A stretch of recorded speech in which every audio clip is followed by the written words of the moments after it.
सबके प्राण लेने वाले यमराज जब माता अंजना के प्राण लेने पहुंचे तो हनुमान जी ने यमलोक में घुसकर ऐसा क्या किया कि यमराज डरकर भागने लगे। दरअसल अंजनेरी पर्वत की एक गुफा में विश्राम करते बाल हनुमान तथा माता अंजना के सामने अचानक एक दिन भैंसे पर सवार एक काला पुरुष आ गया और माता अंजना पर अपने अस्त्र से प्रहार करने लगा। यह देख हनुमान जी ने गुस्से से पूछा, कौन हो तुम और मेरे माता पर प्रहार क्यों कर रहे हो? तो उस भैंसे पर सवार काले पुरुष ने बोला, मैं सबका काल यमराज हूँ और अंजना के प्राण लेने आया हूँ। यह सुनते ही हनुमान जी क्रोध से गर्जना करने लगे और कठोर स्वर में यमराज से बोले, यमराज मेरी माँ के प्राण मत लो, नहीं तो अच्छा नहीं होगा। इस पर यमराज ने कहा, यह मेरा धर्म है बालक, अंजना का समय पूरा हुआ, अब इसे जाना ही होगा। और इतना कहकर यमराज ने पुनः माता अंजना के प्राण खींचना शुरू कर दिया। कुछ ही समय में यमराज ने माता अंजना के प्राण खींच लिए और आकाश की ओर उड़ चले। हनुमान जी रोते बिलखते अपने माँ को उठा रहे थे।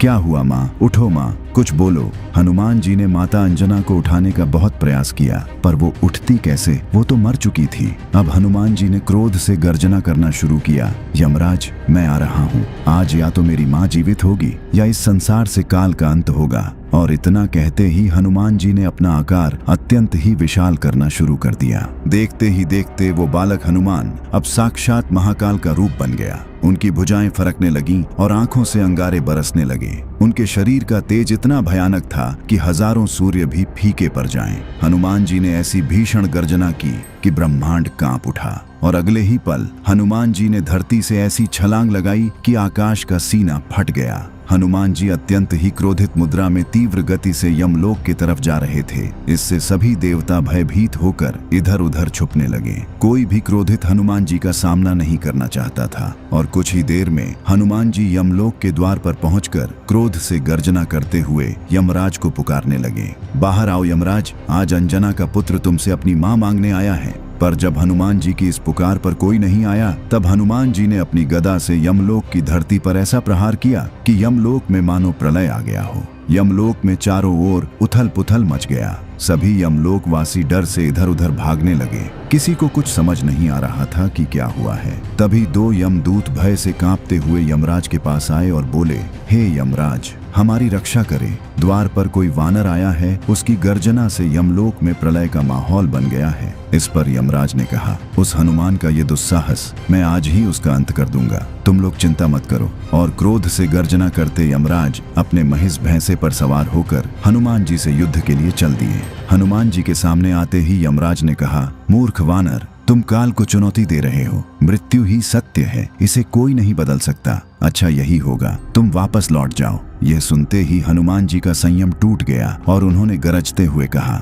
मैं अंतिम चेतावनी देता हूँ, मेरी माँ के प्राण वापस करो या मुझसे युद्ध के लिए तैयार हो जाओ। पर यह सुनते ही जब यमराज ने ठहाके मारकर हंसते हुए कहा, अंजना के प्राण भूल जाओ वानर, पर अगर तुम यहाँ से जल्दी नहीं गए तो मैं तुम्हारा प्राण अवश्य ले लूंगा। यह सुनते ही हनुमान जी ने अपनी गदा उठाई और फिर शुरू हुआ हनुमान जी तथा यमराज के बीच ऐसा महाप्रलयंकारी युद्ध जिसका आप सभी को इंतजार था। यमराज ने अपने सैकड़ों यमदूतों को आदेश दिया, बंदी बना लो इस वानर को। और देखते ही देखते भयानक चेहरों वाले, हाथों में भाले और पाश लिए लाखों यमदूत हनुमान जी पर टूट पड़े। पर उन मासूम यमदूतों को शायद पता नहीं था कि वे हनुमान जी पर आक्रमण करके कितनी बड़ी गलती कर रहे हैं। हनुमान जी ने क्रोध से गर्जना करते हुए अपना रूप विशाल किया और यमदूतों की सेना पर काल बनकर टूट पड़े। कुछ को उन्होंने अपनी मुट्ठी में पकड़ मसल दिया और कितनों को तो अपने पैरों से ही दबाकर मार डाला। हनुमान जी का ऐसा विकराल रूप देख सभी यमदूत थर थर कांपते हुए डर से इधर उधर भागने लगे।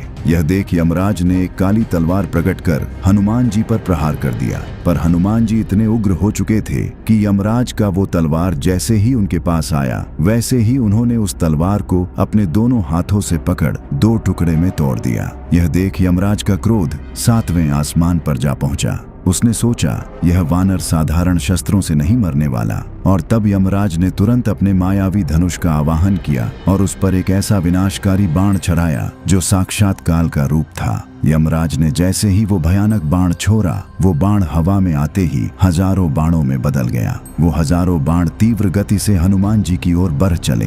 यह देख हनुमान जी ने भी अपनी गदा को तेजी से घुमाकर हवा में छोड़ा और तभी वो गदा अनेक दिव्य गदाओं में बदल गई और काल की भांति यमराज के उस बाण की ओर बढ़ चली। देखते ही देखते हनुमान जी की हजारों गदाओं ने यमराज के उन हजारों बाणों को नष्ट कर दिया। अपना यह वार खाली जाता देख यमराज बौखला उठे। उन्होंने अपनी तंत्र शक्तियों से एक भयानक काली गदा प्रकट की और अपने भैंसे से उतरकर हनुमान जी से द्वंद्व युद्ध करने लगे। काफी देर चले। इस द्वंद्व युद्ध के बाद हनुमान जी ने एक ऐसा प्रहार किया कि यमराज दूर जा गिरे। हनुमान जी ने जैसे ही यमराज पर पुनः प्रहार करना चाहा, यमराज तुरंत गायब हो गए। हनुमान जी को समझ नहीं आया कि यमराज कहाँ गए। जब कुछ देर तक यमराज नहीं आए तो हनुमान जी को लगा शायद यमराज डर कर भाग गया, पर तभी भैंसे पर सवार यमराज पुनः हनुमान जी के समक्ष प्रकट हुआ और देखते ही देखते दूसरा यमराज, तीसरा यमराज, कुछ ही समय में हनुमान जी के समक्ष सैकड़ों यमराज प्रकट हो चुके थे। हनुमान जी अचानक इतने सारे यमराज को देख सन्न रह गए। तभी उन सारे यमराजों ने हनुमान जी पर सैकड़ों अस्त्र एक साथ ही चला दिए और यह देख हनुमान जी क्रोध से तिलमिला उठे।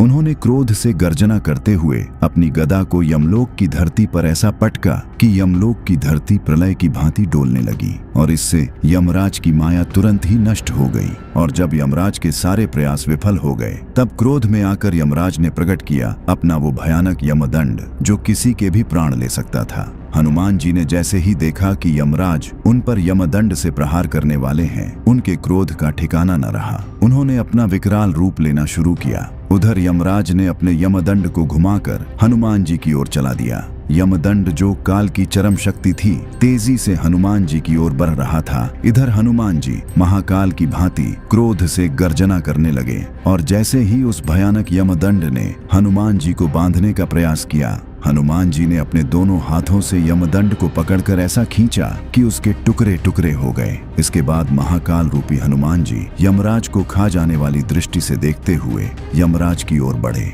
उनका आकार बढ़ता जा रहा था। उनके शरीर से दिव्य प्रकाश निकलने लगा। उनका क्रोध से गर्जना करता हुआ विकराल रूप ऐसा था मानो उन्होंने अपना विश्व रूप ले लिया है। यमराज हनुमान जी का ऐसा रूप देख डर से थर थर कांपने लगे। हनुमान जी अपनी गदा को लहराते हुए महाकाल की भांति यमराज की ओर बढ़ रहे थे। यमराज ये देख डर से इधर उधर भागने लगे। यमराज को अब लगने लगा कि अब हनुमान जी उनका संहार कर ही देंगे, अब उन्हें कोई नहीं बचा सकता। इस भयानक दृश्य ने तीनों लोगों को हिला दिया और फिर ब्रह्मा जी ने आकर हनुमान जी के क्रोध को शांत करना चाहा, पर वे भी असफल रहे। इतने उग्र हनुमान जी ने गर्जना करते हुए अपनी अंतिम घोषणा की, मुझे मेरी माँ दे दो, नहीं तो आज यमराज का अंत निश्चित है। और फिर आगे बढ़ते हुए हनुमान जी ने अपने विशाल मुट्ठी में यमराज को दबाकर जैसे ही अपने गदा से यमराज का अंत करना चाहा, तभी वहां भगवान विष्णु अपने दिव्य चतुर्भुज रूप में प्रकट हो गए और उन्होंने हनुमान जी को माता अंजना के प्राण दे दिए। हनुमान जी ने तीव्र गति से माता अंजना के पास आकर जैसे ही उनके प्राण को छोड़ा, माता अंजना जीवित हो उठी और कहा, हनुमान। यह सुनते ही हनुमान जी माता अंजना के गले से लिपट कर रोने लगे और इस प्रकार हनुमान जी ने काल को भी हराकर अपने माता के प्राण बचा लिए। और इस वीडियो में देखिए कि आखिर क्यों क्रोधित महाकाली तथा पंचमुखी हनुमान के बीच एक महाप्रलयंकारी युद्ध छिड़ गया।